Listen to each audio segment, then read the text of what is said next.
Hi అండి. Welcome to Mahi vlogs. ఈరోజు at special అనుకుంటున్నారా? మరి రైనీ సీజన్ కదండి, మన వాళ్ళు ఇంకా వేడివేడిగా ఏదో ఒకటి అడుగుతూ ఉంటారు. అందుకే శనగపిండితో 5 మినిట్స్లో గారెలు. శనగపిండితో ఏట్రా బాబు అనుకుంటున్నారా? మరి రండి, దీన్ని ప్రిపేర్ చేసే విధానం చూసేద్దాం.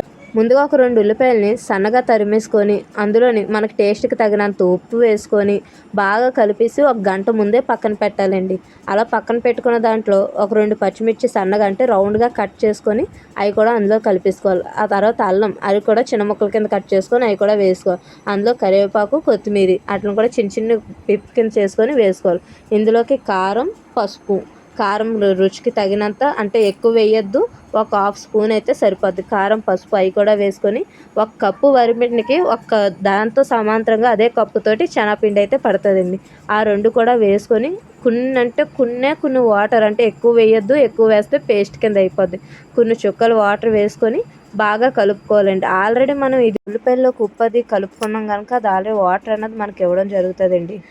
ఆ ఉప్పు మూలన వాటర్ అన్నది రావడం వలన వాటర్ అన్నది ఎక్కువ వేయకూడదండి. చిన్నది అంటే మనకు కొంచెం ముద్ద కింద అవ్వడానికి కొంచెం వాటర్ వేసుకొని ముద్దగా చేసుకోవాలి.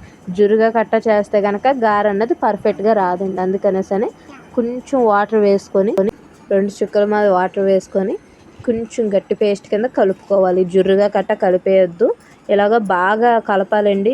ఉల్లిపాయలు అన్నీ బాగా మిక్స్ అయ్యే విధంగా కలుపుకొని ఇప్పుడు పొయ్యి మీద పాన్ పెట్టుకొని ఆయిల్, డీప్ ఫ్రైకి సరిపడా అంత ఆయిల్ వేసుకొని కాగనివ్వాలి. చూసారు కదా, ఆయిల్ అయితే మనకు కాగిపోయింది. ఇప్పుడు ఒక ప్లేట్లోకి ఒక ముద్ద తీసుకొని గారెల టైప్ లాగా నొక్కబెట్టుకొని ఆ కాగిన ఆయిల్లో వేపుకోవాలండి.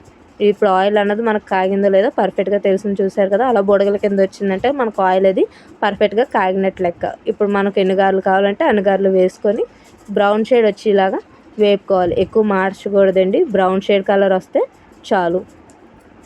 చూసారు కదా, గారెలు అయితే వేగిపోయినాయండి. మరి తీసి ప్లేట్లో సర్వ్ చేసి మన ఇంట్లో టేస్ట్ చూపించేద్దాం.